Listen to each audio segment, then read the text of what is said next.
ನೌಕರರಿಗೆ ನಮಸ್ಕಾರ. ಇವತ್ತಿನ ಒಂದು ವಿಡಿಯೋದಲ್ಲಿ ಸರ್ಕಾರಿ ನೌಕರರಿಗೆ ಒಂದು ಪ್ರಮುಖವಾಗಿರುವಂತಹ ಮಾಹಿತಿ ಬರ್ತಾ ಇದೆ. Basically related to 7th pay commission. ನಮಗೆಲ್ಲರಿಗೂ ಗೊತ್ತಿರುವ ಹಾಗೆ ಕರ್ನಾಟಕದಲ್ಲಿ ಸರ್ಕಾರಿ ನೌಕರರು ಬಹಳ ದಿನಗಳಿಂದ ಕಾತುರವಾಗಿ ಕಾಯ್ತಾ ಇರುವಂತಹ ಒಂದು ಯೋಜನೆ ಅಂದ್ರೆ 7ನೇ ವೇತನ ಆಯೋಗ. ಅದರಲ್ಲೂ ಕೂಡ 7ನೇ ವೇತನ ಆಯೋಗದ ಅಡಿಯಲ್ಲಿ ಸರ್ಕಾರಿ ನೌಕರರಿಗೆ ಸುಮಾರು 2 ವರ್ಷಗಳ ಹಿಂದೆನೆ 7ನೇ ವೇತನ ಆಯೋಗದ ಅಡಿಯಲ್ಲಿ ಸಂಬಳ ಸಿಗಬೇಕಾಗಿತ್ತು. ಬಟ್ ಕಾರಣಾಂತರಗಳಿಂದ ಸರ್ಕಾರಿ ನೌಕರರಿಗೆ ಇದು ಡಿಲೇ ಆಗ್ತಾ ಹೋಗಿದೆ. ಹಾಗಾದ್ರೆ ಫೈನಲಿ 2024ರಲ್ಲಿ ಅಂದ್ರೆ ಇನ್ನೇನು ಈ 4 ತಿಂಗಳ ಒಳಗಾಗಿ ಮತ್ತೆ ಒಂದು MP ಎಲೆಕ್ಷನ್ಸ್ಗಳು ಬರ್ತಾ ಇದೆ. ಹಾಗಾದ್ರೆ MP ಎಲೆಕ್ಷನ್ಗಿಂತ ಮುಂಚೆ ಸರ್ಕಾರಿ ನೌಕರರ ಒಂದು ಪ್ರಮುಖ ಬೇಡಿಕೆಯಾಗಿರುವಂತಹ 7ನೇ ವೇತನ ಆಯೋಗವನ್ನ ಇಲ್ಲಿ ಸಿದ್ದರಾಮಯ್ಯನವರ ಸರ್ಕಾರ ಈಡೇರಿಸುವ ಮುಖಾಂತರ ಕರ್ನಾಟಕದ ಸರ್ಕಾರಿ ನೌಕರರ ಮನಗೆಲ್ಲುವಂತ ಒಂದು ಕೆಲಸ ಮಾಡಲಿದ್ದಾರೆಯಾ? ಹಾಗಾದ್ರೆ ಈ 7ನೇ ವೇತನ ಆಯೋಗದ ಅಡಿಯಲ್ಲಿ ಸಿಗಬೇಕಾಗಿರುವಂತಹ ಒಂದು ಬೇಡಿಕೆಗಳ ಪಟ್ಟಿ ಯಾವ ರೀತಿಯಾಗಿ CS ಷಡಕ್ಷರಿ ಅವರು 7ನೇ ವೇತನ ಆಯೋಗದ ಒಂದು ಅಧ್ಯಕ್ಷರಾಗಿರುವಂತಹ ಒಂದು ಡಾಕ್ಟರ್ ಸುಧಾಕರ್ ರಾವ್ ಅವರಿಗೆ ಸಲ್ಲಿಸಿದ್ದಾರೆ. ಯಾವ ಯಾವ ಬೇಡಿಕೆಗಳು ಇಟ್ಟಿದ್ದಾರೆ, ಲೈಕ್ DA ಹೈಕ್ ಆಗಿರ್ಬೋದು, 7ನೇ ವೇತನ ಆಯೋಗದ ಅಡಿಯಲ್ಲಿ ಎಷ್ಟು ಫಿಟ್ಮೆಂಟ್ ನೊಂದಿಗೆ ಸರ್ಕಾರಿ ನೌಕರರಿಗೆ ಸಿಗಬೇಕು ಎಂಬ ಒಂದು ಸಂಬಳ ಎಷ್ಟು ಸಿಗಬೇಕು ಎನ್ನುವುದರ ಬಗ್ಗೆ ಕೂಡ ಒಂದು ಮಹತ್ವದ ಬೇಡಿಕೆಯನ್ನ ಆಲ್ರೆಡಿ ಇಟ್ಟಿದ್ದಾರೆ. ಕನಿಷ್ಠ ನಾವು 40%ಗಿಂತ ಕಡಿಮೆ ಯಾವುದೇ ಕಾರಣಕ್ಕೂ 7ನೇ ವೇತನ ಆಯೋಗದ ಅಡಿಯಲ್ಲಿ ಫಿಟ್ಮೆಂಟ್ ಅನ್ನ ಪಡೆಯೋದಿಲ್ಲ ಎನ್ನುವ ಒಂದು ಮಾಹಿತಿಯನ್ನ ತುಂಬಾ ಕ್ಲಿಯರ್ ಆಗಿ ರಿಟರ್ನ್ ಆಗಿ ಸರ್ಕಾರಿ ನೌಕರರ ಒಂದು ಪರವಾಗಿ CS ಷಡಕ್ಷರಿ ಅವರು ಒಂದು 7ನೇ ವೇತನ ಸಮಿತಿಯ ಅಧ್ಯಕ್ಷರಾಗಿರುವಂತಹ ಡಾಕ್ಟರ್ ಸುಧಾಕರ್ ರಾವ್ ಅವರಿಗೆ ತಲುಪಿಸಿದ್ದಾರೆ. ಹಾಗಾದ್ರೆ ಇನ್ನೊಂದು ಇಂಪಾರ್ಟೆಂಟ್ ಅಪ್ಡೇಟ್, ಜುಲೈನಲ್ಲಿ ಸಿಗಬೇಕಾಗಿರುವಂತಹ ಒಂದು DA ಹೈಕು ಜುಲೈನಲ್ಲಿ ಸಿಕ್ಕಿಲ್ಲ. ಹಾಗಾದ್ರೆ ಆಗಸ್ಟ್ ನಲ್ಲಿ ಸರ್ಕಾರಿ ನೌಕರರು ಅದರ ಬಗ್ಗೆ ಪ್ರಮುಖವಾಗಿರುವಂತಹ ಬೇಡಿಕೆ ಇವಾಗ ಆಲ್ರೆಡಿ ಇಟ್ಟಿದ್ದಾರೆ. AICPI ಇಂಡೆಕ್ಸ್ ಏನು all India consumer price index ಅಂತ ಕರಿತೀವಿ, ಆ ಒಂದು ಇಂಡೆಕ್ಸ್ ಆಲ್ರೆಡಿ 136.7 ಕ್ರಾಸ್ ಆಗಿದೆ. ಹೌದು, ನಂದು ಪ್ರೀವಿಯಸ್ ಆಗಿರುವಂತ ಮಂತ್ ಅಲ್ಲಿ 134.7 ಇರುವಂತ ಒಂದು ಇಂಡೆಕ್ಸ್ ಈ ಮಂತ್ ಅಲ್ಲಿ 136.7 ಕ್ರಾಸ್ ಆಗಿರೋದ್ರಿಂದ ಸರ್ಕಾರಿ ನೌಕರರಿಗೆ ಕೊಡಬೇಕಾಗಿರುವಂತ DA ಅದ್ರ ಜೊತೆಗೇನೆ 7ನೇ ವೇತನ ಆಯೋಗದ ಅಡಿಯಲ್ಲಿ ನೀಡಬೇಕಾಗಿರುವಂತ ಒಂದು ಏನು ಫಿಟ್ಮೆಂಟ್ ಇದೆ ಅದು ಕನಿಷ್ಠ ಅಂದ್ರೂ 40% ಸಿಗಬೇಕು. DA ಹೈಕ್ ಕನಿಷ್ಠ ಅಂದ್ರೂ ಕೂಡ ಇಲ್ಲಿ 5% ಸಿಗಬೇಕು. ಅದಕ್ಕೆ ತಕ್ಕಂತ ಒಂದು AICPIN ಏನು ಒಂದು ಸರ್ಕಾರದ ಸಂಸ್ಥೆ ಇದೆ, ಆಲ್ರೆಡಿ ರಿಸಲ್ಟ್ಸ್ ಅನ್ನ ಅನೌನ್ಸ್ ಮಾಡಿದ್ದು ಜನವರಿ, ಫೆಬ್ರವರಿ, ಮಾರ್ಚ್, ಏಪ್ರಿಲ್, ಮೇ ಮತ್ತು ಜೂನ್ ತಿಂಗಳವರೆಗೆ ಯಾವ ರೀತಿಯಾಗಿ ದೇಶದಲ್ಲಿ ಹಣದುಬ್ಬರ ಆಗ್ತಿದೆ ಅನ್ನೋದ್ರ ಬಗ್ಗೆ ಕ್ಲಿಯರ್ ಆಗಿರುವಂತಹ ಒಂದು ಡೇಟಾನ ನಿನ್ನೆ ತಾನೇ ವೆಬ್ಸೈಟ್ ಅಲ್ಲಿ ರಿಲೀಸ್ ಮಾಡಿದ್ದಾರೆ. ಸೊ ಕೇಂದ್ರ ಸರ್ಕಾರ ಆಗಸ್ಟ್ ನಲ್ಲಿ ಕೊಡ್ತಾ ಇದೆ ಅಂತ ಸೂತ್ರಗಳು ಹೇಳ್ತಾ ಇವೆ. ಹಾಗಾದ್ರೆ ನಮ್ಮ ಒಂದು ರಾಜ್ಯ ಸರ್ಕಾರಿ ನೌಕರರು ಕೂಡ ಆಗಸ್ಟ್ ನಲ್ಲಿ DA ಹೈಕ್ ಅನ್ನ ಬಿಡಬಾರ್ದು, DA ಹೈಕ್ ನ ಪಡಿಬೇಕು ಅಂತ 7ನೇ ವೇತನ ಆಯೋಗದ ಸಮಿತಿಯು ಕೂಡ ಇಲ್ಲಿ ಪ್ರಪೋಸಲ್ ನ ನೀಡಲಾಗುತ್ತೆ. ಅಂಡ್ ನಮ್ಮ ಒಂದು ರಾಜ್ಯ ಸರ್ಕಾರಿ ನೌಕರ ಸಂಘದ ಅಧ್ಯಕ್ಷರಾಗಿರುವಂತಹ CS ಷಡಕ್ಷರಿ ಅವರು ಯಾವುದೇ ಕಾರಣಕ್ಕೂ ಕೇಂದ್ರ ಸರ್ಕಾರದವರಿಗೆ ನೀಡಿದ್ರೆ ಖಂಡಿತವಾಗೂ ನಮ್ಮ ರಾಜ್ಯ ಸರ್ಕಾರಿ ನೌಕರರಿಗೆ ಆಗಸ್ಟ್ ತಿಂಗಳಲ್ಲಿಯೇ ಅವರು ಪ್ರೀವಿಯಸ್ ಆಗಿ ಇಂಪ್ಲಿಮೆಂಟ್ ಆಗುವಂತೆ ಜನವರಿ, ಫೆಬ್ರವರಿ ಅದನ್ನ ಆಲ್ರೆಡಿ ಇಂಪ್ಲಿಮೆಂಟ್ ಮಾಡಿದ್ದಾರೆ. ಓಕೆ, ಜೂನ್ ತಿಂಗಳಿಂದ ಪೂರ್ವಾನ್ವಯವಾಗಿ ಇಂಪ್ಲಿಮೆಂಟ್ ಆಗುವಂತೆ ಸರ್ಕಾರಿ ನೌಕರಿಗೆ DA ಕೂಡ ಕೊಡಿಸುವಂತ ಕೆಲಸವನ್ನ ಮುಂದಿನ ದಿನಗಳಲ್ಲಿ ಮಾಡ್ತೀನಿ ಅಂತ ಪ್ರೀವಿಯಸ್ ಆಗಿರುವಂತಹ ಒಂದು ಸಂದರ್ಭದಲ್ಲಿ ಆಲ್ರೆಡಿ ಮಾಧ್ಯಮಗಳಿಗೆ ಹೇಳಿಕೊಂಡಿದ್ದಾರೆ. ಹಾಗಾದ್ರೆ ಏನು ಹೊಸ ಅಪ್ಡೇಟ್ಗಳಿದೆ, ಯಾವ ರೀತಿಯಾಗಿ ಸರ್ಕಾರಿ ನೌಕರಿಗೆ ಸಿಗಬೇಕಾಗಿರುವಂತಹ ಕನಿಷ್ಠ ಫಿಟ್ಮೆಂಟ್ ಫ್ಯಾಕ್ಟರ್ ಅನ್ನ 40%ಗಿಂತ ಕಡಿಮೆ ಯಾವುದೇ ಕಾರಣಕ್ಕೂ ತೆಗೆದುಕೊಳ್ಳುವುದಿಲ್ಲ ಅನ್ನೋ ಒಂದು ಮಾತನ್ನ ಹೇಳಲಾಗ್ತಾ ಇದೆ. AICPI ಇಂಡೆಕ್ಸ್ ಡೇಟಾ ಏನ್ ಹೇಳ್ತಾ ಇದೆ ನೀವು ನೋಡಿ, ಸರ್ಕಾರಿ ನೌಕರಿಗೆ ಇದೇ ಒಂದು ಸುವರ್ಣ ಅವಕಾಶ ಅಂತಾನೆ ಹೇಳ್ಬೋದು. ಮುಂದಿನ ಒಂದು ವರ್ಷದಲ್ಲಿ ಅಂದ್ರೆ 4 ತಿಂಗಳಲ್ಲಿ ಎಲೆಕ್ಷನ್ಸ್ ಗಳು ಬರ್ತಾ ಇದೆ. ಕೇಂದ್ರದಲ್ಲಿ ಮೋದಿ ಸರ್ಕಾರ ಸರ್ಕಾರಿ ನೌಕರರ ಮನವೊಲಿಸೋಕೆ ಹೊರಟಿದ್ರೆ ರಾಜ್ಯದಲ್ಲಿ ಸಿದ್ದರಾಮಯ್ಯನವರು ಕೂಡ ಹಿಂದೆ ಬೀಳ್ತಾ ಇಲ್ಲ. ನೀವು ಪ್ರೀವಿಯಸ್ ಆಗಿ ಜನವರಿಯಲ್ಲಿ ನೀಡಿರುವಂತಹ ಒಂದು DA ಮೇಲೆ ಕ್ಯಾಲ್ಕುಲೇಟ್ ಮಾಡಬಹುದು. ಕೇಂದ್ರದಲ್ಲಿ 4% ಪೂರ್ವಾನ್ವಯವಾಗಿ ಕೊಟ್ರೆ ಸಿದ್ದರಾಮಯ್ಯನವರು ಕೂಡ 4% ಅದು ಕೂಡ ಪೂರ್ವಾನ್ವಯವಾಗಿ ನೀಡಿದ್ದಾರೆ. ಇದೇ ಮೊದಲ ಬಾರಿಗೆ ಎಷ್ಟು ಕೇಂದ್ರ ಸರ್ಕಾರ ನೀಡುತ್ತೆ ಅಷ್ಟೇ ಫಿಟ್ಮೆಂಟ್ ಅನ್ನ ಮತ್ತು ಅದೇ ರೀತಿಯಾಗಿ ಪೂರ್ವಾನ್ವಯವಾಗುವಂತೆ ಸಿದ್ದರಾಮಯ್ಯ ನೀಡಿರುವಂತದ್ದು ಇದಕ್ಕೆ ಒಂದು ಎಕ್ಸಾಂಪಲ್ ಅಂತಾನೆ ಹೇಳ್ಬೋದು. ಸೊ ಬೇಸಿಕಲಿ ಸರ್ಕಾರಿ ನೌಕರರ ಒಂದು ಮನ ನೋಯಿಸೋಕೆ ಅವರು ದಯವಿಟ್ಟು ಅದನ್ನ ಮಾಡೋಕ್ ಹೊರಟಿಲ್ಲ. ಅವರು ಸರ್ಕಾರಿ ನೌಕರರ ಒಂದು ಮನ ಗೆಲ್ಲೋಕೆ ಕೊಡಬೇಕಾಗಿರುವಂತಹ ಪ್ರತಿಯೊಂದು ಯೋಜನೆಯನ್ನ ಈ ಒಂದು ಎಲೆಕ್ಷನ್ಗಿಂತ ಮುಂಚೆ ಸರ್ಕಾರಿ ನೌಕರಿಗೆ ತಲುಪಿಸಲಾಗುವುದು ಎನ್ನುವ ಒಂದು ಮಾತನ್ನ ಸಿದ್ದರಾಮಯ್ಯನವರು ಆಲ್ರೆಡಿ ಎಲೆಕ್ಷನ್ಗಿಂತ ಮುಂಚೆನೆ ನೀವು ನೋಡಿದಿರ, ಲೋಕಸಭೆ ಒಂದು ಪ್ರೀವಿಯಸ್ ಆಗಿ MLA ಎಲೆಕ್ಷನ್ ಅಲ್ಲಿ ಯಾವ ರೀತಿಯಾಗಿ ಬಹುಮತದಿಂದ ಅವರು ಆಯ್ಕೆ ಆಗಿದ್ದಾರೆ. ಅದಕ್ಕೆ ಕಾರಣ ಸರ್ಕಾರಿ ನೌಕರರು ಎಲ್ಲೋ ಒಂದ್ ಕಡೆ ಕಾಂಟ್ರಿಬ್ಯೂಷನ್ ಮಾಡಿದ್ದಾರೆ. ಸೊ NPS to OPS ಆಗಿರ್ಬೋದು, ವೋಟ್ ಫಾರ್ OPS ಅನ್ನೋ ಒಂದು ಚಳುವಳಿಯನ್ನ ಕೂಡ ಅವರು ತುಂಬಾನೇ ಗಂಭೀರವಾಗಿ ಪರಿಗಣನೆಗೆ ತೆಗೆದುಕೊಂಡಿದ್ರು. ಅಂಡ್ ಜೊತೆಗೇನೆ ಸರ್ಕಾರಿ ನೌಕರರ ಏನು ಹಳೆಯ ಪಿಂಚಣಿ ವ್ಯವಸ್ಥೆ ಮತ್ತೆ ಮರುಜಾರಿ ಆಗಬೇಕು ಅನ್ನೋ ಒಂದು ಬೇಡಿಕೆ ಇತ್ತು. ಆ ಒಂದು ಬೇಡಿಕೆಯನ್ನು ಕೂಡ ಸರ್ಕಾರಿ ನೌಕರರಿಗೆ ಈ ಒಂದು 5 ಗ್ಯಾರಂಟೀಸ್ ನಂತರ ನಾವು ಖಂಡಿತವಾಗೂ ಬೇರೆ ರಾಜ್ಯಗಳಲ್ಲಿ ಯಾವ ರೀತಿಯಾಗಿ ಇಂಪ್ಲಿಮೆಂಟ್ ಮಾಡಿದ್ದಾರೆ, ಅವರ ಒಂದು ಮಾಡೆಲ್ ಯಾವ ರೀತಿ ವರ್ಕ್ ಮಾಡುತ್ತೆ, ಫಾರ್ ಎಕ್ಸಾಂಪಲ್ ರಾಜಸ್ಥಾನದಲ್ಲಿ ಆಗಿದೆ. ಹಾಗಾದ್ರೆ ಸರ್ಕಾರಿ ನೌಕರರ ಮುಖ್ಯ ಕಾರ್ಯದರ್ಶಿ ಅಪರ ಕಾರ್ಯದರ್ಶಿ ಅವರ ಒಂದು ಅಧ್ಯಕ್ಷತೆಯಲ್ಲಿ ಆಲ್ರೆಡಿ ಒಂದು ಟೀಮ್ ಅನ್ನ ತಯಾರು ಮಾಡಿ ಆ ಒಂದು ಟೀಮ್ ಅನ್ನ ಆಲ್ರೆಡಿ ಕಳಿಸಿದ್ದಾರೆ. ಯಾವ ರೀತಿಯಾಗಿ ಅವರು ತಮ್ಮ ರಾಜ್ಯದಲ್ಲಿ ಹಣಕಾಸಿನ ನೋಡಿ ಒಂದು ಪ್ರಾಬ್ಲಮ್ ಏನಾಗುತ್ತೆ, ಹಳೆಯ ಪಿಂಚಣಿ ವ್ಯವಸ್ಥೆ ನೀಡಬೇಕು ಅಂದ್ರೆ ಹಣಕಾಸಿನ ಒಂದು ನಿರ್ವಹಣೆ ಯಾವ ರೀತಿ ಮಾಡ್ತಾ ಇದ್ದಾರೆ, ಆ ಒಂದು ಇಂಪಾರ್ಟೆಂಟ್ ಆಗಿರುವಂತ ಟಾಪಿಕ್ ನ ಬೇಸಿಕಲಿ ಡಿಸ್ಕಸ್ ಮಾಡಬೇಕಾಗುತ್ತೆ. ಹಾಗಾದ್ರೆ ಆರ್ಥಿಕ ಇಲಾಖೆ ಒಂದು ಟೀಮ್ ಅನ್ನ ಕಳುಹಿಸಿದ್ದು ಬೇರೆ ರಾಜ್ಯದಲ್ಲಿ ಆರ್ಥಿಕತೆಯನ್ನ ಯಾವ ರೀತಿಯಾಗಿ ಮೇಂಟೈನ್ ಮಾಡ್ತಿದ್ದಾರೆ, ಯಾವ ರೀತಿಯಾಗಿ ಹಣವನ್ನ ಸರಿದೂಗಿಸ್ತಿದ್ದಾರೆ, ಈ ಎಲ್ಲಾ ಮಾಹಿತಿಯನ್ನ ಕಲೆ ಹಾಕೋಗೋಸ್ಕರ ಒಂದು ಟೀಮ್ ಅನ್ನ ಆಲ್ರೆಡಿ ಕಳಿಸಲಾಗಿದೆ. ಹಾಗಾದ್ರೆ ಮುಂದಿನ ದಿನಗಳಲ್ಲಿ ಅದರ ಮೇಲೆ ಕೂಡ ತುಂಬಾನೇ ಇಂಪಾರ್ಟೆಂಟ್ ಆಗಿರುವಂತಹ ಡಿಸಿಷನ್ ನ ತೆಗೆದುಕೊಳ್ತೀವಿ ಅಂತ ಕರ್ನಾಟಕದ ಮಾನ್ಯ ಮುಖ್ಯಮಂತ್ರಿಗಳಾಗಿರುವಂತಹ ಸಿದ್ದರಾಮಯ್ಯನವರು, ಅದೇ ರೀತಿಯಾಗಿ ನಮ್ಮ ಒಂದು ಉಪಮುಖ್ಯಮಂತ್ರಿಗಳಾಗಿರುವಂತಹ ಡಿ.ಕೆ. ಶಿವಕುಮಾರ್ ಅವರು ಕೂಡ ಮಾಧ್ಯಮ ಮಿತ್ರರಿಗೆ ಆಲ್ರೆಡಿ ಶೇರ್ ಮಾಡಿದ್ದಾರೆ. ಸೊ ಹಾಗಾಗಿ ಸರ್ಕಾರಿ ನೌಕರರು ಇಲ್ಲಿ ಯಾವುದೇ ರೀತಿಯಾದಂತಹ ತೊಂದರೆಗೊಳಗಾಗುವ ಅವಶ್ಯಕತೆ ಇಲ್ಲ. ತುಂಬಾನೇ ಬೇಗ ಸರ್ಕಾರಿ ನೌಕರರ ಬಹುಮುಖ್ಯ ಬೇಡಿಕೆಗಳಾಗಿರುವಂತಹ 7ನೇ ವೇತನ ವಿತ್ ಒಳ್ಳೆಯ ಒಂದು ಫಿಟ್ಮೆಂಟ್, ವೈಜ್ಞಾನಿಕವಾಗಿರುವಂತಹ ಫಿಟ್ಮೆಂಟ್ ಬೇಕಾಗಿದೆ. 17% IR ಸರ್ಕಾರಿ ನೌಕರರು ಆಲ್ರೆಡಿ ಪಡಿತಿದ್ದಾರೆ. ಬಟ್ ಅದಕ್ಕೆ ಇವಾಗ 2 ವರ್ಷಗಳ ಹಿಂದೆನೆ 7ನೇ ವೇತನ ಆಯೋಗ ಜಾರಿಯಾಗಬೇಕಾಗಿತ್ತು. ಫಾರ್ ಎಕ್ಸಾಂಪಲ್ ಕೇಂದ್ರ ಸರ್ಕಾರ 2 ವರ್ಷದ ಹಿಂದೆ ನೀಡಿದೆ. 28 ರಾಜ್ಯಗಳಲ್ಲಿ ಆಲ್ರೆಡಿ 25 ರಾಜ್ಯಗಳು 2 ವರ್ಷದ ಹಿಂದೆನೆ ಇಂಪ್ಲಿಮೆಂಟ್ ಮಾಡಿರುವಂತದ್ದು ಇದಕ್ಕೆ ಒಂದು ಎಕ್ಸಾಂಪಲ್. ನಮ್ಮ ಸುತ್ತಮುತ್ತಲಿನ ರಾಜ್ಯಗಳನ್ನೇ ನೀವು ಎಕ್ಸಾಂಪಲ್ ಆಗಿ ತೆಗೆದುಕೊಂಡ್ರೆ ಮಹಾರಾಷ್ಟ್ರ, ತೆಲಂಗಾಣ, ಕೇರಳ, ಆಂಧ್ರ ಪ್ರದೇಶ ಯಾವುದೇ ಒಂದು ರಾಜ್ಯನ ತೆಗೆದುಕೊಳ್ಳಿ, ಎಲ್ಲರೂ ಕೂಡ 2 ವರ್ಷದ ಹಿಂದೆ ಒಳ್ಳೆ ಒಂದು ಫಿಟ್ಮೆಂಟ್ ನೊಂದಿಗೆ ಸರ್ಕಾರಿ ನೌಕರಿಗೆ ಸಂಬಳ ಆಲ್ರೆಡಿ ನೀಡ್ತಿದ್ದಾರೆ. ಅವರಿಗೆ ಕಂಪೇರ್ ಮಾಡಿದ್ರೆ ನಮ್ಮ ರಾಜ್ಯ ಸರ್ಕಾರಿ ನೌಕರಿಗೆ ತುಂಬಾನೇ ಕಡಿಮೆ ಸಂಬಳ ಬರ್ತಾ ಇರುವಂತದ್ದು ನಿಜಕ್ಕೂ ವಿಪರ್ಯಾಸದ ಸಂಗತಿ. ಬಟ್ ಅದನ್ನೇ ಇವಾಗ ಸರಿದೂಗಿಸುವ ಸಲುವಾಗಿ ನಮ್ಮ ರಾಜ್ಯದಲ್ಲಿ ಸಂಘಟನೆಗಳು ಅದಕ್ಕಾಗಿಯೇ ಕಂಪ್ಲೀಟ್ ಆಗಿರುವಂತಹ ಚರ್ಚೆಗಳು ಮಾಡ್ತಾ ಇವೆ. ರಾಜ್ಯ ಸರ್ಕಾರಿ ನೌಕರರ ಸಂಘ ಆಗಿರ್ಬೋದು, ರಾಜ್ಯ ಸರ್ಕಾರಿ NPS ನೌಕರರ ಸಂಘ ಆಗಿರ್ಬೋದು, ಎಲ್ಲರೂ ಕೂಡ ಒಂದೇ ಒಂದು ದೈವೋದ್ದೇಶವನ್ನ ಗಮನದಲ್ಲಿಟ್ಟುಕೊಂಡು ಕೆಲಸ ಮಾಡ್ತಿದ್ದಾರೆ. ದಟ್ ಈಸ್ 7ನೇ ವೇತನ ಆಯೋಗವನ್ನ ಒಂದು ವೈಜ್ಞಾನಿಕವಾಗಿ ಒಂದು ಪ್ರಾಕ್ಟಿಕಲ್ ಆಗಿರುವಂತಹ ಫಿಟ್ಮೆಂಟ್ ನೊಂದಿಗೆ ಸರ್ಕಾರಿ ನೌಕರರ ಸಂಬಳವನ್ನ ವೃದ್ಧಿ ಮಾಡಬೇಕು ಅಂತ. ಸೊ ಅದನ್ನ ಪಡಿತೀವಿ ನೋಡಿ. BJP ಇದೆ, ಕಾಂಗ್ರೆಸ್ ಇದೆ ಅಥವಾ JDS ಇದೆ, ಅದು ಯಾವುದು ಕೂಡ ಲೆಕ್ಕಕ್ಕೆ ಆಗೋದಿಲ್ಲ. ಸರ್ಕಾರಿ ನೌಕರರಿಗೆ ಕೊಡಬೇಕಾಗಿರುವಂತಹ ಯೋಜನೆಗಳನ್ನ ಕೊಟ್ಟೇ ಕೊಡಬೇಕು ಎನ್ನುವ ಒಂದು ಮಾತನ್ನ ಕೂಡ ಆಲ್ರೆಡಿ CS ಷಡಕ್ಷರಿ ಅವರು ಬಹಳ ದಿನ ಹಿಂದೆನೆ ಶೇರ್ ಮಾಡಿದ್ದಾರೆ. BJP ಇದೆ ಅಂತ ಬೇರೆ ಮಾತಿಲ್ಲ, ಕಾಂಗ್ರೆಸ್ ಇದೆ ಅಂತ ಬೇರೆ ಇಲ್ಲ. ಯಾವುದೇ ಒಂದು ಪಕ್ಷ ಇದ್ರೂ ಕೂಡ, ಯಾವುದೇ ಒಂದು ಸರ್ಕಾರ ಇದ್ರೂ ಕೂಡ ಸರ್ಕಾರಿ ನೌಕರರು ಯಾವ ಪಕ್ಷ ಇರುತ್ತೆ ಅದಕ್ಕೆ ಸಂಬಂಧಪಟ್ಟವರು, ಯಾವ ರೀತಿಯಾಗಿ ಸರ್ಕಾರ ನಡೆಸುತ್ತೆ ಅದೇ ರೀತಿಯಾಗಿ ಸರ್ಕಾರಿ ನೌಕರರು ನಡ್ಕೊಳ್ತಾರೆ. ಅದೊಂದು ಮಷೀನ್ ಆಗಿದ್ರೆ ಅದರಲ್ಲಿರುವಂತ ಎಲ್ಲಾ ಪಾರ್ಟ್ಸ್ ಗಳೇ ಒಂದು ಸರ್ಕಾರಿ ನೌಕರರು. ನೋಡಿ GST ಕಲೆಕ್ಷನ್ ಅಲ್ಲಿ ನಮ್ಮ ಕರ್ನಾಟಕ ಇವಾಗ ಸೆಕೆಂಡ್ ಪೊಸಿಷನ್ ಇದೆ. ಸೆಕೆಂಡ್ ಪೊಸಿಷನ್ ಇರಬೇಕಾದ್ರೆ ಯಾವುದೇ ಒಂದು ಮಂತ್ರಿಗಳು GST ಕಲೆಕ್ಷನ್ ಮಾಡಲ್ಲ. ಅದಕ್ಕೆ ಪ್ರತಿಯೊಂದು ದಿನ ಕೆಲಸ ಮಾಡ್ತಿರುವಂತವರು ಸರ್ಕಾರಿ ನೌಕರರು. ಸರ್ಕಾರಕ್ಕೆ ಒಳ್ಳೆ ಲಾಭ ಆಗ್ಬೇಕು ಅಂದ್ರೆ ಸರ್ಕಾರಿ ನೌಕರರು ಅವರ ಒಂದು ಅವಿಭಾಜ್ಯ ಅಂಗ. ಯಾವ ರೀತಿಯಾಗಿ ನಮ್ಮ ಒಂದು ದೇಹಕ್ಕೆ ಉಸಿರು ಬೇಕಾಗುತ್ತೆ ಅದೇ ರೀತಿಯಾಗಿ ಸರ್ಕಾರಕ್ಕೆ ಸರ್ಕಾರಿ ನೌಕರರು ಬೇಕಾಗುವಂತದ್ದು ಖಚಿತ. ಸರ್ಕಾರ ರಿಲೀಸ್ ಮಾಡಿರುವಂತಹ ಯಾವುದೇ ಒಂದು ಯೋಜನೆ ಜನಸಾಮಾನ್ಯರಿಗೆ ಮುಟ್ಟಿಸುವಂತ ಕೆಲಸ ಸರ್ಕಾರಿ ನೌಕರರು ಮಾಡ್ತಾರೆ.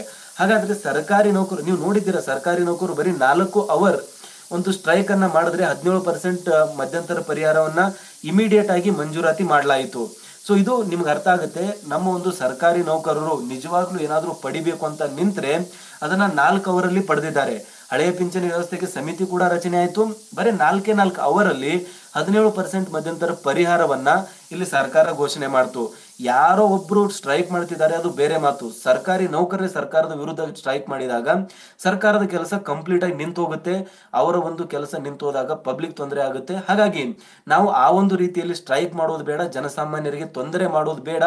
ಸರ್ಕಾರಿ ನೌಕರರು ಎಲ್ಲರೂ ಬುದ್ಧಿವಂತರು, ಎಲ್ಲರೂ ಅಕ್ಷರಸ್ಥರು, ಎಲ್ಲರೂ ಕೂಡ ಜನಸಾಮಾನ್ಯರ ಸೇವೆ ನಾವು ಮಾಡ್ತೀವಿ. ಅವರಿಗೆ ತೊಂದರೆ ಆಗದ ಹಾಗೆ ನಮ್ಮ ಒಂದು ಬೇಡಿಕೆಗಳನ್ನ ಸರ್ಕಾರದ ಜೊತೆ ಡಿಸ್ಕಸ್ ಮಾಡಿ ಯಾವುದೇ ರೀತಿಯಾಗಿ ಹಿಂಸೆ ಮಾಡೋದು ಬೇಡ. ಅಹಿಂಸಾತ್ಮಕವಾಗಿ ಅಟ್ಲೀಸ್ಟ್ ಯಾವುದೇ ಒಂದು ಸ್ಟ್ರೈಕ್ ಮಾಡದೇನೂ ಕೂಡ ಅವರಿಗೆ ಒಂದು ಪತ್ರಗಳು ಬರೆಯುವ ಮುಖಾಂತರ ಅವರಿಗೆ ಒಂದು ಜ್ಞಾನವನ್ನು ಮೂಡಿಸುವ ಮುಖಾಂತರ ಪಡಿಬೇಕು ಅಂತ CS ಷಡಕ್ಷರಿ ಅವರು ಇಲ್ಲಿ ಯಾವುದೇ ರೀತಿಯಾಗಿ ಸ್ಟ್ರೈಕ್ ಮಾಡದೆ ಅದನ್ನ ಪತ್ರಗಳ ಮುಖಾಂತರ ಸಾಲ್ವ್ ಮಾಡೋಕೆ ಯಾವತ್ತೂ ಅವರ ಒಂದು ನೇಚರ್ ನಿಮ್ಗೆ ಗೊತ್ತಿರುವಂತದ್ದು. ಸೊ ಹಾಗಾಗಿ ಅವರನ್ನ ಮಹಾನಾಯಕರಂತ ಕರಿತೀವಿ. That's fine. ಓಕೆ, ಸೊ ಹೇಳೋದಿಷ್ಟೇ, ಸರ್ಕಾರಿ ನೌಕರರಿಗೆ ಸಿಗಬೇಕಾಗಿರುವಂತ ಯೋಜನೆ ಸಿಕ್ಕೇ ಸಿಗುತ್ತೆ. ಇವತ್ತಲ್ಲ ನಾಳೆ ಸಿಗುತ್ತೆ. ಬಟ್ ಕೊಡಬೇಕಾಗಿರುವಂತ ಒಂದು 7ನೇ ವೇತನ ಆಯೋಗ ಆಗಿರ್ಬೋದು, DA ಹೈಕ್ ಆಗಿರ್ಬೋದು. ಅಂಡ್ ಅದೇ ರೀತಿಯಾಗಿ ಕರ್ನಾಟಕದಲ್ಲಿ ತುಂಬಾ ರಿಟೈರ್ಡ್ ಆಫೀಸರ್ಸ್ ಇದ್ದಾರೆ, ಅವರಿಗೂ ಕೂಡ ಆರೋಗ್ಯ ಸಂಜೀವಿನಿ ಯೋಜನೆ ತುಂಬಾನೇ ಇಂಪಾರ್ಟೆಂಟ್ ಆಗಿರುವಂಥದ್ದು. ನಾವು ಇವಾಗ ಯಾರು ಹೆಂಗಿದ್ದಾರೆ ಅವ್ರು ನೆಗ್ಲೆಕ್ಟ್ ಮಾಡ್ತಾರೆ, ಬಟ್ ಯಾವಾಗ ಸ್ವಲ್ಪ ರಿಟೈರ್ಮೆಂಟ್ ವಯಸ್ಸು ಬರುತ್ತೆ ಆವಾಗ ತುಂಬಾನೇ ಕಾಯಿಲೆಗಳು ಬರುವಂಥದ್ದು. ಸೊ ಅವರಿಗೆ ಮೊಟ್ಟ ಮೊದಲನೇದಾಗಿ ರಿಟೈರ್ಡ್ ಆಫೀಸರ್ಸ್ಗೆ ಇಲ್ಲಿ ಆರೋಗ್ಯ ಸಂಜೀವಿನಿ ಯೋಜನೆಯನ್ನ ನೀಡಬೇಕು ಸರ್ಕಾರ. ಆ ಒಂದು ಕೆಲಸವನ್ನ ಮೊಟ್ಟ ಮೊದಲನೇದಾಗಿ ಮಾಡಬೇಕಾಗಿದೆ. ಏನಕಂದ್ರೆ ಅವರಿಗೆ ತುಂಬಾನೇ ಅದರ ಒಂದು ಅವಶ್ಯಕತೆ ಇದ್ದು ಸರ್ಕಾರಿ ನೌಕರರು ಡೆಸ್ಪರೇಟ್ ಆಗಿ ಅದಕ್ಕೆ ವೇಟ್ ಮಾಡ್ತಾ ಇದ್ದಾರೆ, ರೈಟ್. ಸೊ ಅದು ನೀಡಬೇಕು ಮೊಟ್ಟ ಮೊದಲನೇದಾಗಿ ರಿಟೈರ್ಡ್ ಆಫೀಸರ್ಸ್ಗೆ, ಫ್ಯಾಮಿಲಿ ಪೆನ್ಷನರ್ಸ್ಗೆ, ಎಲ್ಲರೂ ಕೂಡ ಒಂದು ಕಾಲದಲ್ಲಿ ಸರ್ಕಾರದ ಒಂದು ಸೇವೆಯನ್ನ ಮಾಡಿದ್ದಾರೆ, ಯಾರನ್ನೂ ಕೂಡ ನೆಗ್ಲೆಕ್ಟ್ ಮಾಡಬಾರದು. ಪ್ರಸ್ತುತ ಇರುವಂತಹ ಸರ್ಕಾರಿ ನೌಕರರು, ಪಿಂಚಣಿ ಪಡೆಯುತ್ತಿರುವಂತಹ ಒಂದು ಅಧಿಕಾರಿಗಳು, ನೌಕರರು ಮತ್ತು ಫ್ಯಾಮಿಲಿ ಪೆನ್ಷನ್ ಪಡೆಯುತ್ತಿರುವಂತಹ ಒಂದು ನೌಕರರು ಮತ್ತು ಅವರ ಕುಟುಂಬಸ್ಥರು, ಸೊ ಎಲ್ಲರಿಗೂ ಕೂಡ ಈ ಒಂದು ಯೋಜನೆಗಳ ಒಂದು ಲಾಭ ಸಿಗುತ್ತೆ. ಅಫ್ಕೋರ್ಸ್ ಅದನ್ನ ಕೊಡ್ತಾರೆ. Okay, so that is fine. ಆ ಒಂದು ರೀತಿಯಲ್ಲಿ ನಾವು ನೋಡೋದಾದ್ರೆ ಸರ್ಕಾರ ಒಳ್ಳೆಯ ಒಂದು ನಿಟ್ಟಿನಲ್ಲಿ ಇವಾಗ ಆಲ್ರೆಡಿ 7ನೇ ವೇತನ ಸಮಿತಿಯ ವರದಿ ಬರಬೇಕಾಗಿತ್ತು, ಬಟ್ ಏನೋ ಒಂದು ಎಲೆಕ್ಷನ್ಸ್ಗಳು ನಮ್ಮ ಒಂದು ರಾಜ್ಯದಲ್ಲಿ ಇರೋದ್ರಿಂದ ಸರ್ಕಾರ ಅವುಗಳನ್ನ ನೀಡೋಕಾಗ್ಲಿಲ್ಲ. ಮತ್ತೆ ನೋಡಿ, 7ನೇ ವೇತನ ಸಮಿತಿ ಏನು ಸುಧಾಕರ್ ರಾವ್ ಅವರು ಲೀಡ್ ಮಾಡ್ತಾ ಇದ್ದಾರೆ, ಅದರ ಕೆಲಸ ವೈಜ್ಞಾನಿಕವಾಗಿರುವಂತಹ ಫಿಟ್ಮೆಂಟ್ ಫ್ಯಾಕ್ಟರ್, ಕೇಂದ್ರಕ್ಕೆ ಸರಿ ಸಮಾನವಾಗಿರುವಂತಹ ವೇತನ ನೀಡಬಹುದಾ ನಮ್ಮ ಒಂದು ರಾಜ್ಯದಲ್ಲಿ, ಹಳೆಯ ಪಿಂಚಣಿ ವ್ಯವಸ್ಥೆಯನ್ನ ಮತ್ತೆ ಮರುಜಾರಿ ಮಾಡಬಹುದಾ, ಅಂಡ್ ಇನ್ನೊಂದು DA ಹೈಕ್ ಯಾವ ರೀತಿಯಾಗಿ ಒಂದು ಪ್ರೀವಿಯಸ್ ಆಗಿ ಇಂಪ್ಲಿಮೆಂಟ್ ಆಗುವಂತೆ ಮಾಡ್ತಾ ಇದ್ದಾರೆ ಅದೇ ಮಾದರಿಯನ್ನ ನಮ್ಮಲ್ಲಿ ಅನುಭವಿಸುವುದು. ಅಂಡ್ ಇನ್ನೊಂದಿಷ್ಟು ಇದೆ, ರಜಾ ನಿಯಮಾವಳಿಗಳಲ್ಲಿ ಒಂದಿಷ್ಟು ಚೇಂಜಸ್ ಗಳು ಮಾಡಬೇಕಾಗಿದೆ. ಅಂಡ್ ಅದೇ ರೀತಿಯಾಗಿ ಏನು ರಜೆಗಳ ನಗದೀಕರಣ ಇದೆ, ಆ ಒಂದು ನಿಯಮಾವಳಿಯಲ್ಲೂ ಕೂಡ ಚೇಂಜಸ್ ಗಳನ್ನ ಎಕ್ಸ್ಪೆಕ್ಟ್ ಮಾಡಲಾಗಿದೆ. ಆ ಒಂದು ಕಂಪ್ಲೀಟ್ ಪಟ್ಟಿಯೇ ಇದೆ, ಒಂದು ಸರ್ಕಾರಿ ನೌಕರರು ಯಾವೆಲ್ಲ ಬೇಡಿಕೆಗಳು ಇಡ್ತಾ ಇದ್ದಾರೆ ಮತ್ತೆ ಅದಕ್ಕೆ ಒಂದು ಕಾರಣಗಳು ಎಲ್ಲವುಗಳ ಬಗ್ಗೆ ಕೂಡ ಇಲ್ಲಿ ಇನ್ಫಾರ್ಮೇಶನ್ ಆಲ್ರೆಡಿ ನಮ್ಮ ಒಂದು ರಾಜ್ಯ ಸರ್ಕಾರಿ ನೌಕರರ ಸಂಘದ ಅಧ್ಯಕ್ಷರಾಗಿರುವಂತಹ CS ಷಡಕ್ಷರಿ ಅವರು 7ನೇ ವೇತನ ಸಮಿತಿಗೆ ಈ ಎಲ್ಲಾ ಬೇಡಿಕೆಗಳು ನಾವು ಸರ್ಕಾರಿ ನೌಕರರ ಪರವಾಗಿ ಇಡ್ತಾ ಇದ್ದೀವಿ, ಇದರಲ್ಲಿ ವೈಜ್ಞಾನಿಕವಾಗಿರುವಂತಹ ಸ್ಟಡಿಯನ್ನ ಮಾಡಿ ನೀವು ದಯವಿಟ್ಟು ಸರ್ಕಾರಕ್ಕೆ ಪ್ರಾಪರ್ ಆಗಿರುವಂತಹ ಒಂದು ಸದ್ಯಕ್ಕೆ ಇರುವಂತಹ ವಾತಾವರಣವನ್ನ ಗಮನದಲ್ಲಿಟ್ಟುಕೊಂಡು, ಏನಕಂದ್ರೆ ನೋಡಿ, ಕೇಂದ್ರ ಸರ್ಕಾರ ಯಾವ ರೀತಿ ನೀಡುತ್ತೆ ಅದೊಂದು ಡಿಫರೆಂಟ್ ಮಾತು, ಬಟ್ ರಾಜ್ಯ ಸರ್ಕಾರ ಅದರದೇ ಆದಂತಹ ಒಂದು ಆರ್ಥಿಕತೆಯನ್ನ ಫಾಲೋ ಮಾಡುತ್ತೆ ಅಂತ ಹೇಳುತ್ತೆ. ದಟ್ಸ್ ಫೈನ್, ಆರ್ಥಿಕತೆಯನ್ನ ಫಾಲೋ ಮಾಡಲೇಬೇಕು. ಬಟ್ ನೀವೇ ಥಿಂಕ್ ಮಾಡೋದಾದ್ರೆ 6ನೇ ವೇತನ ಆಯೋಗನ ನೀಡಿರೋದು ಯಾರು? 6ನೇ ವೇತನ ಆಯೋಗವನ್ನ ಸಿದ್ದರಾಮಯ್ಯನವರೇ ನೀಡಿದ್ದಾರೆ, 2015-16 ಬಂತು. ಓಕೆ, 6ನೇ ವೇತನ ಆಯೋಗದ ಟೈಮ್ ಅಲ್ಲಿ ಸರ್ಕಾರಿ ನೌಕರರ ಒಂದು ಏನು ದೇಶದಲ್ಲಿ AICPI ಇಂಡೆಕ್ಸ್ ತುಂಬಾನೇ ಕಡಿಮೆ ಇತ್ತು ಮತ್ತು ಹಣದುಬ್ಬರ ಬರೀ 3-4% ಇತ್ತು.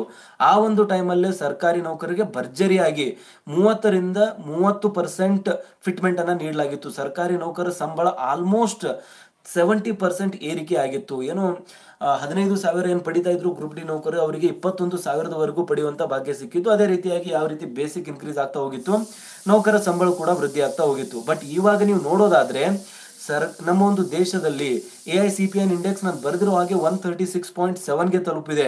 ಹಾಗಾದ್ರೆ ಈ ಒಂದು ಟೈಮಲ್ಲಿ ಅಟ್ಲೀಸ್ಟ್ ಅಂದ್ರೂ 50% ಫಿಟ್ಮೆಂಟ್ ನೀಡಬೇಕು. ಬಟ್ ಅಷ್ಟು ನೀಡದೇ ಇದ್ರೂ ಕೂಡ ಆರ್ಥಿಕ ಸ್ಥಿತಿಗತಿ ಚೆನ್ನಾಗಿನೇ ಇದೆ ನಮ್ಮ ರಾಜ್ಯದಲ್ಲಿ, ಏನು ತೊಂದರೆ ಇಲ್ಲ. ಆರ್ಥಿಕ ಸ್ಥಿತಿಗತಿ ಗಮನದಲ್ಲಿಟ್ಟುಕೊಂಡು ಅಟ್ಲೀಸ್ಟ್ 40% ಆದ್ರೂ ನೀಡಬೇಕು ಅಂತ ಸರ್ಕಾರಿ ನೌಕರರಲ್ಲಿ ತುಂಬಾ ವೈಜ್ಞಾನಿಕವಾಗಿ ಸರ್ಕಾರದ ಮುಂದೆ ಎಕ್ಸಾಂಪಲ್ ನ ಇಡ್ತಾ ಇದ್ದಾರೆ. ಸೊ ಇದು ಆಬ್ವಿಯಸ್ಲಿ AICPI ಇಂಡೆಕ್ಸ್ ಅನ್ನ ಎಲ್ಲರೂ ಕೂಡ ನೋಡ್ತಾರೆ, ಸರ್ಕಾರ ಕೂಡ ನೋಡುತ್ತೆ, ನಮ್ಮ ಒಂದು ಡಾಕ್ಟರ್ K ಸುಧಾಕರ್ ರಾವ್ ಅವರ ಒಂದು ಸಮಿತಿ ಕೂಡ ಸ್ಟಡಿ ಮಾಡುತ್ತೆ. ಹಾಗಾಗಿ ಸರ್ಕಾರಿ ನೌಕರಿಗೆ ಸಿಕ್ಕರೆ ಫಿಟ್ಮೆಂಟ್ 40% ಸಿಗುವಂತದ್ದು ಇಲ್ಲಿ ಕಂಪ್ಲೀಟ್ ಆಗಿ ಸೂತ್ರಗಳು ಹೇಳ್ತಾ ಇವೆ. ಅದ್ರ ಬಗ್ಗೆನೇ ನಾವು ತುಂಬಾ ಇವಾಗ ನೋಡಿ, ನೀವು ಕಂಪ್ಲೀಟ್ ಆಗಿ ನೋಡೋದಾದ್ರೆ ಆ ಒಂದು ಎಕ್ಸ್ಪೆಕ್ಟೆಡ್ DA ಕ್ಯಾಲ್ಕುಲೇಷನ್ಸ್ ಇದೆ, AICPI ಯಾವ ರೀತಿಯಾಗಿ ಬರುತ್ತೆ ಅಂತ. ಇದು 7th ಪೇ ಕಮಿಷನ್ ಒಂದು ಅಫಿಷಿಯಲ್ ವೆಬ್ಸೈಟ್ ಇದೆ, ಇದರಲ್ಲಿ ನೀವು ಬಂದ್ರೆ ನಿಮಗೆ ಇಲ್ಲಿ ಕಂಪ್ಲೀಟ್ ಆಗಿರುವಂತ ಇನ್ಫಾರ್ಮೇಶನ್ ಸಿಗುತ್ತೆ, ಯಾವ ರೀತಿಯಾಗಿ AICPI ಅನ್ನ ಕ್ಯಾಲ್ಕುಲೇಟ್ ಮಾಡಲಾಗುತ್ತೆ. Expected DA from July 2023 calculator ಅಂತ ಇಲ್ಲಿ ನೋಡಿ, ಈ ಒಂದು ಟೇಬಲ್ ಅಲ್ಲಿ ನಿಮಗೆ ಅರ್ಥ ಆಗುತ್ತೆ ಯಾವ ರೀತಿಯಾಗಿ ದೇಶದಲ್ಲಿ ಹಣದುಬ್ಬರ ಜಾಸ್ತಿ ಆಗ್ತಾ ಇದೆ. ಅಂಡ್ ಈ ಒಂದು ಹಣದುಬ್ಬರವನ್ನ ಗಮನದಲ್ಲಿಟ್ಟುಕೊಂಡು ಸರ್ಕಾರಿ ನೌಕರರ ಸಂಬಳ ಯಾವ ರೀತಿಯಾಗಿ ವೃದ್ಧಿ ಮಾಡಬೇಕು ಅಂತ. ಮಂತ್ ಇಯರ್ ನೋಡ್ತಾ ಇದ್ದೀರಾ, AICPI 2016 ನೋಡ್ತಾ ಇದ್ದೀರಾ, ಅಂಡ್ 2001 ಇದು ಬೇಸ್ ಇದೆ. DA ಪರ್ಸೆಂಟೇಜಸ್ ಗಳನ್ನ ನೋಡಿ, ಇದು ಪ್ರೀವಿಯಸ್ ಆಗಿ ಇಯರ್ಗೆ ಇರುವಂತದ್ದು July, August, September, October, November, ಇಲ್ಲಿವರೆಗೂ ಬಿಡಿ, ಡಿಸೆಂಬರ್ ವರೆಗೂ, ಆಯ್ತಾ. ನೆಕ್ಸ್ಟ್ ಜನವರಿ 2023 ಅಂತ ಇದೆಯಲ್ಲ, ಇಲ್ಲಿಂದ ನೋಡಿ ಜನವರಿ 2023 ಇದಕ್ಕೆ ಏನಾಗ್ತಾ ಇದೆ, 132.8 ಇದೆ. ಫೆಬ್ರವರಿಯಲ್ಲಿ 132.7, ಮಾರ್ಚ್ ಅಲ್ಲಿ 133, ಏಪ್ರಿಲ್ ಅಲ್ಲಿ 134, ಮೇ ನಲ್ಲಿ 134.7. ಜಾಸ್ಟ್ ನೀವು ಜುಲೈನಲ್ಲಿ ನೋಡಿದ್ರೆ 136.4. Can you imagine? 2%, 2 ಅಂಕಗಳ ಜಿಗಿತ ಕಂಡಿದೆ AICPI. ಇದರರ್ಥ ನೌಕರರ ಒಂದು ಸಂಬಳದಲ್ಲಿಯೂ ಕೂಡ ಹೆಚ್ಚಿನ ಒಂದು ಅಭಿವೃದ್ಧಿ ಆಗಬೇಕು. ದೇಶದಲ್ಲಿ ಹಣದುಬ್ಬರ ಜಾಸ್ತಿ ಆಗ್ತಾ ಇದೆ. ಆದ್ದರಿಂದ ಸರ್ಕಾರಿ ನೌಕರಿಗೆ ಸಿಗಬೇಕಾಗಿರುವಂತ ಒಂದು DA 46.23 ಅಂದ್ರೆ 47% ಸಿಗಬೇಕು. ಬಟ್ ನಮಗೆ ಬರೀ 34 ಸಿಗ್ತಾ ಇದೆ, ಕೇಂದ್ರದವರಿಗೆ 42 ಸಿಗ್ತಾ ಇದೆ. ಬಟ್ ಅದನ್ನ ಇವಾಗ ಚೇಂಜ್ ಮಾಡಬೇಕು. ಸರ್ಕಾರಿ ನೌಕರರಿಗೆ ಇದರ ಪ್ರಕಾರ ಕೇಂದ್ರದವರಿಗೆ ಎಷ್ಟು ಕೊಡ್ತಾರೆ ಅಷ್ಟೇ ನಮಗೂ ಕೂಡ ಕೊಡಬೇಕು ಅಂತ 7ನೇ ವೇತನ ಆಯೋಗದ ಅಡಿಯಲ್ಲಿ ಆಲ್ರೆಡಿ ಒಂದು ಪ್ರಪೋಸಲ್ ನ ಹಾಕಲಾಗಿದೆ. ಹಾಗಾಗಿ ಮುಂದಿನ ದಿನಗಳಲ್ಲಿ ಕೇಂದ್ರ ಸರ್ಕಾರಿ ನೌಕರಿಗೆ ಎಷ್ಟು ಸಿಗುತ್ತೆ ಅಷ್ಟೇ ನಮಗೂ ಕೂಡ ಸಿಗುವಂತ ಚಾನ್ಸಸ್ಗಳು ತುಂಬಾನೇ ಇದೆ. 7ನೇ ವೇತನ ಸಮಿತಿ ತನ್ನ ಒಂದು ರಿಪೋರ್ಟ್ ಅನ್ನ ಸದ್ಯದಲ್ಲೇ 1 ತಿಂಗಳ ಅವಧಿಯಲ್ಲಿ 5 ತಿಂಗಳ ಏನು ಸಮಯಾವಕಾಶ ನೀಡಲಾಗಿತ್ತು, ಮತ್ತೆ ಅದಕ್ಕೆ ಎಕ್ಸ್ಟೆಂಡ್ ಮಾಡಿ ಅದರಲ್ಲಿ 3 ತಿಂಗಳು ಕಳೆದೋಗಿದೆ. ಇನ್ನು 1 ಅಥವಾ 1.5 ತಿಂಗಳಲ್ಲಿ ಸರ್ಕಾರಿ ನೌಕರರ ಒಂದು 7ನೇ ವೇತನ ಆಯೋಗದ ವರದಿ ಬರಲಿದ್ದು, ಆ ಒಂದು ವರದಿಯಲ್ಲಿ ಸರ್ಕಾರಿ ನೌಕರರು ಎಕ್ಸ್ಪೆಕ್ಟ್ ಮಾಡುವ ಹಾಗೆ 40% ಫಿಟ್ಮೆಂಟ್, ಕೇಂದ್ರಕ್ಕೆ ಸರಿಸಮಾನವಾಗಿರುವಂತಹ DA, ಆರೋಗ್ಯ ಸಂಜೀವಿನಿ ಯೋಜನೆ ಮತ್ತಿತರ ಸರ್ಕಾರಿ ನೌಕರರು ಬಹು ಬೇಗ ಮುಂದಿನ ಒಂದು ಎಲೆಕ್ಷನ್ ಗಿಂತ ಮುಂಚೆ ಪಡೆಯಲಿದ್ದಾರೆ ಅನ್ನೋ ಒಂದು ಮಾತುಗಳು ಇಲ್ಲಿ ವರದಿಗಳು ಬರ್ತಾ ಇವೆ. ಹಾಗಾಗಿ ಸರ್ಕಾರಿ ನೌಕರರು ತುಂಬಾ ವೇಟ್ ಮಾಡ್ತಾ ಇರುವಂತದ್ದು, ಡೆಸ್ಪರೇಟ್ಲಿ ವೇಟ್ ಮಾಡ್ತಾ ಇರುವಂತದ್ದು ಈ ಒಂದು 7ನೇ ವೇತನ ಆಯೋಗದಗೋಸ್ಕರ. ಬಟ್ ಇನ್ನೇನು ನೋಡಿ, ವೇಟ್ ಮಾಡಬೇಕಾಗುತ್ತೆ. ಏನಕ್ಕಂದ್ರೆ ಇಷ್ಟು ದಿನ ನಾವು 2 ವರ್ಷ ವೇಟ್ ಮಾಡಿದ್ದೇವೆ, ಇನ್ನೊಂದು 2 ತಿಂಗಳು ವೇಟ್ ಅಷ್ಟೇನೆ. ಸರ್ಕಾರ ಇವಾಗ 2024ರಲ್ಲಿ ಎಲೆಕ್ಷನ್ಸ್ ಗಳು ಇರೋದ್ರಿಂದ ನಾವು ಬೇಡಿಕೆಗಳು, ಯಾವುದೇ ಬೇಡಿಕೆಗಳು ವೈಜ್ಞಾನಿಕವಾಗಿರುವಂತಹ ನಮ್ಮ ಬೇಡಿಕೆಗಳಿವೆ, ಅವುಗಳನ್ನ ಖಂಡಿತವಾಗಿಯೂ ಕೊನೆಗಣಿಸ್ತದೆ. ಅದನ್ನ ಯಾವುದೇ ರೀತಿಯಾಗಿ ನೆಗ್ಲೆಕ್ಟ್ ಮಾಡದೆ ನೌಕರರು ಯಾವ ರೀತಿ ಕೇಳ್ತಾ ಇದ್ದಾರೆ ಅದೇ ರೀತಿಯಾಗಿ ನೌಕರರ ಸಂಬಳದಲ್ಲಿ ವೃದ್ಧಿ ಮಾಡ್ತಾರೆ ಅನ್ನೋ ಒಂದು ಮಾತನ್ನ ಇಲ್ಲಿ ಹೇಳಲಾಗ್ತಾ ಇದೆ. ಸೊ ಅದ್ರ ಬಗ್ಗೆ CS ಷಡಾಕ್ಷರಿ ಅವರು ಕೂಡ ಆಲ್ರೆಡಿ ಹೇಳಿದ್ದಾರೆ, ಸರ್ಕಾರಕ್ಕೆ ಸೂಕ್ತವಾಗಿರುವಂತಹ ಬೇಡಿಕೆಗಳನ್ನ ಇಟ್ಟಿದ್ದೀವಿ. ಆಲ್ರೆಡಿ ನಾವು ಸರ್ಕಾರದ ಜೊತೆ, ಸಿದ್ದರಾಮಯ್ಯನವರ ಜೊತೆ ಮಾತುಕತೆಯಲ್ಲಿದ್ದೀವಿ. ಆರ್ಥಿಕ ಇಲಾಖೆ ಬಗ್ಗೆ ಕೂಡ ಚರ್ಚೆಗಳು ಮಾಡಿದ್ದೀವಿ. 7ನೇ ವೇತನ ಆಯೋಗದ ಜೊತೆ ಕೂಡ ನಮ್ಮ ಒಂದು ಮೀಟಿಂಗ್ಸ್ ಗಳು ನಡೀತಾ ಇದೆ. ಮುಂದಿನ ದಿನಗಳಲ್ಲಿ ಪ್ರಾಪರ್ ಆಗಿರುವಂತಹ ಒಂದು ವೈಜ್ಞಾನಿಕ ಫಿಟ್ಮೆಂಟ್ ನೊಂದಿಗೆ ನೌಕರರಿಗೆ ವೇತನದಲ್ಲಿ ಹೆಚ್ಚಳ ಮಾಡಲಾಗುತ್ತೆ. ಅದರ ಬಗ್ಗೆ ಯಾರು ಕೆಡಿಸ್ಕೊಳ್ಬಾರದು, ಅದರ ಬಗ್ಗೆ ಯಾರು ಕೂಡ ಪ್ಯಾನಿಕ್ ಆಗಬಾರದು ಅನ್ನೋ ಒಂದು ಮಾತನ್ನ ಆಲ್ರೆಡಿ ನಮ್ಮ ಒಂದು ಸರ್ಕಾರಿ ನೌಕರರ ಮಿತ್ರರಿಗೆ ಎಕ್ಸ್ಪ್ಲೇನ್ ಮಾಡಿದ್ದಾರೆ, ಅವುಗಳನ್ನ ಹೇಳಿದ್ದಾರೆ. ಹಾಗಾಗಿ ನೌಕರರು ಇಲ್ಲಿ ಈ ಒಂದು ಮಾಹಿತಿಯನ್ನ ದಯವಿಟ್ಟು ಎಲ್ಲರ ಜೊತೆ ಶೇರ್ ಮಾಡಬೇಕು. ಆದಷ್ಟು ಬೇಗ ಇನ್ನೊಂದು 2 ತಿಂಗಳಲ್ಲಿ ಸರ್ಕಾರಿ ನೌಕರರಿಗೆ ವರದಿ ಬರಲಿದ್ದು, 7ನೇ ವೇತನ ಆಯೋಗದ ವರದಿ ಬರಲಿದ್ದು, ಮುಂದಿನ ಒಂದು 4 ತಿಂಗಳಲ್ಲಿ ಸರ್ಕಾರಿ ನೌಕರರ ಅಕೌಂಟ್ಗೆ ಏನು 40-45% ಫಿಟ್ಮೆಂಟ್ ಏನು ನಾವು ಎಕ್ಸ್ಪೆಕ್ಟ್ ಮಾಡ್ತಾ ಇದ್ದೀವಿ, ಅದ್ರ ಜೊತೆಗೇನೆ ಸಂಬಳ ಸಿಗಲಿದೆ ಅನ್ನೋ ಒಂದು ಮಾತನ್ನ ಇಲ್ಲಿ ಸರ್ಕಾರಿ ನೌಕರರು ತಿಳ್ಕೊಳ್ಬೇಕಾಗುತ್ತೆ. ಅಂಡ್ ಅದ್ರಕ್ಕಿಂತ ಮುಂಚೆ ಆಗಸ್ಟ್ ಅಂದ್ರೆ ಈ ತಿಂಗಳಲ್ಲೇ 1-2 ವಾರ ಸರ್ಕಾರಿ ನೌಕರರಿಗೆ DA ಹೈಕ್ ಕೂಡ ಘೋಷಣೆ ಆಗುವಂತದ್ದು 6 ತಿಂಗಳು ಆಲ್ರೆಡಿ ಆಗಿದೆ. ಪ್ರೀವಿಯಸ್ ಆಗಿರುವಂತಹ DA ಆಗಿ AICPN ಇಂಡೆಕ್ಸ್ ಕೂಡ ನಾನು ನಿಮಗೆ ಆಲ್ರೆಡಿ ತೋರಿಸಿದ್ದೀನಿ, ಯಾವ ರೀತಿಯಾಗಿ 136.4 ಬಂದಿದೆ. ಹಾಗಾಗಿ 46% ವರೆಗೂ DA ನೀಡಬೇಕು ಅಂದ್ರೆ ಕ್ಲಿಯರ್ ಆಗಿ 4-5% ಇಲ್ಲಿ ಹೆಚ್ಚಳ ಆಗಬೇಕಾಗಿದೆ. ಅದು ತ್ವರಿತವಾಗಿ ಆಗುತ್ತೆ. 7ನೇ ವೇತನ ಆಯೋಗ ಒಂದಿಷ್ಟು 2 ತಿಂಗಳ ಅಥವಾ 1.5 ತಿಂಗಳಲ್ಲಿ ಅದರ ಒಂದು ಪ್ರಕ್ರಿಯೆ ಕೂಡ ಚಾಲನೆ ಆಗಲಿದೆ ಅಂತಾನೆ ಹೇಳ್ಬೋದು. ಸೊ ಇದಿಷ್ಟಾಗಿತ್ತು ಸಮ್ ಇಂಪಾರ್ಟೆಂಟ್ ಅಪ್ಡೇಟ್ಸ್. ದಯವಿಟ್ಟು ವಿಡಿಯೋನ ಲೈಕ್ ಮಾಡಿ, ಇನ್ನೂ ಚಾನಲ್ಗೆ ಸಬ್ಸ್ಕ್ರೈಬ್ ಆಗಿಲ್ಲ ಅಂದ್ರೆ ದಯವಿಟ್ಟು ಸಬ್ಸ್ಕ್ರೈಬ್ ಮಾಡ್ಕೊಳ್ಳಿ. ನೋಡಿ, ಒಂದನೇ ಒಂದು ಮಾತು, ಮೇನ್ ಸ್ಟ್ರೀಮ್ ಮೀಡಿಯಾದಲ್ಲಿ ಯಾವತ್ತೂ ಕೂಡ 7ನೇ ವೇತನ ಆಯೋಗ 2 ವರ್ಷಗಳ ಹಿಂದೆ ಸರ್ಕಾರಿ ನೌಕರಿಗೆ ಸಿಗಬೇಕಾಗಿತ್ತು, ಏನಕ್ಕೆ ನೀವು ನೀಡ್ತಾ ಇಲ್ಲ, ಏನಕ್ಕೆ ಬೇರೆ ರಾಜ್ಯಗಳಿಗೆ ಕಂಪೇರ್ ಮಾಡಿದ್ರೆ ನಮ್ಮ ರಾಜ್ಯ ಸರ್ಕಾರಿ ನೌಕರರಿಗೆ ವೇತನ ಕಮ್ಮಿ ಕೊಡ್ತಾ ಇದ್ದೀರಾ, ನಮ್ಮ ಒಂದು ರಾಜ್ಯದಲ್ಲಿ ಎಷ್ಟು ಬೇಕು ಅಷ್ಟು ಆರ್ಥಿಕ ಒಂದು ಒಳ್ಳೆ ಇದೆ, GDP 3ನೇ ಸ್ಥಾನದಲ್ಲಿ ಬರುತ್ತೆ, GST 2 ಸ್ಥಾನದಲ್ಲಿ ಕಲೆಕ್ಟ್ ಮಾಡ್ತೀರಾ, ಎಲ್ಲವೂ ಕೂಡ ನಮ್ಮ ರಾಜ್ಯದಲ್ಲಿ ಒಳ್ಳೆದಾಗಿ ನಡೆಯುತ್ತೆ. ಹಾಗಾದ್ರೆ ಸರ್ಕಾರಿ ನೌಕರರ ಸಂಬಳ ಮಾತ್ರ ಎಷ್ಟು ಕಡಿಮೆ ಇದೆ, ಇದನ್ನ ಯಾವತ್ತಾದ್ರೂ ಒಂದು ಮೇನ್ ಸ್ಟ್ರೀಮ್ ಮೀಡಿಯಾ ಚಾನಲ್ ಅಲ್ಲಿ ತೋರಿಸೋದಿಲ್ಲ. ಯಾವುದೋ ಒಂದು ರಿಪೋರ್ಟ್ ತೋರಿಸ್ತಾ ಇರ್ತಾರೆ, ಬಟ್ ಸರ್ಕಾರಿ ನೌಕರರು ನಾವು ಆದಷ್ಟು ತುಂಬಾ ದಿನಗಳಿಂದ ನೀವು ವಾಚ್ ಮಾಡ್ತಾ ಇದ್ರೆ ನಿಮ್ಗೆ ಗೊತ್ತಿರುತ್ತೆ, ಸರ್ಕಾರಿ ನೌಕರರಿಗೆ ಹಿತ ಮಾಡಬೇಕು ಅಂತ ಈ ಒಂದು ಯೂಟ್ಯೂಬ್ ಚಾನಲ್ ತೆಗೆದಿದ್ದು, ಸರ್ಕಾರಿ ನೌಕರರ ಪರವಾಗಿ ನಾವು ಯಾವಾಗ್ಲೂ ಮಾತಾಡ್ತಾ ಇರ್ತೀವಿ. ಸರ್ಕಾರಿ ನೌಕರರಿಗೆ ಹೊಸ ಯೋಜನೆಗಳು ಏನ್ ಬರ್ತಾ ಇದೆ, ಆರೋಗ್ಯ ಮತ್ತು ಕ್ಯಾಶ್ಲೆಸ್ ಮೆಡಿಕಲ್ ಟ್ರೀಟ್ಮೆಂಟ್ ವ್ಯವಸ್ಥೆ ಬಗ್ಗೆ ಮಾತಾಡಿದ್ದೀವಿ ಆಲ್ರೆಡಿ. DA ಹೈಕ್ ಕೇಂದ್ರದಲ್ಲಿ ಕೊಟ್ಟರೆ ನಮಗೂ ಕೂಡ ನೀಡಬೇಕು, ಯಾವುದೇ ರೀತಿಯಾದಂತಹ ಕಂಪ್ಯೂಟರ್ ಸಾಕ್ಷರತಾ ಪರೀಕ್ಷೆ ಆಗಿರ್ಬೋದು, ಎಲ್ಲ ಒಂದು ಮಾಹಿತಿಗಳನ್ನ ನಾವು ಡೇ ಟು ಡೇ ಕೊಡ್ತಾ ಇರ್ತೀವಿ. ಹಾಗಾಗಿ ನಿಮ್ಮಲ್ಲಿಷ್ಟೇ ರಿಕ್ವೆಸ್ಟ್ ಮಾಡ್ಕೊಳ್ಳೋದು, ದಯವಿಟ್ಟು ವಿಡಿಯೋನ ಲೈಕ್ ಮಾಡಿ ಮತ್ತು ಒಂದು ಚಾನಲ್ನ ಸಬ್ಸ್ಕ್ರೈಬ್ ಮಾಡ್ಕೊಂಡ್ರೆ ನಮಗೂ ಕೂಡ ತುಂಬಾ ಒಳ್ಳೇದು ಅನ್ಸುತ್ತೆ, ನಮಗೂ ಕೂಡ ತುಂಬಾ ಖುಷಿ ಆಗುತ್ತೆ. ಸೊ ಸಿಗೋಣ ಸ್ನೇಹಿತರೆ ಮುಂದಿನ ಒಂದು ವಿಡಿಯೋದಲ್ಲಿ. ಜೈ ಹಿಂದ್, ಜೈ ಕರ್ನಾಟಕ.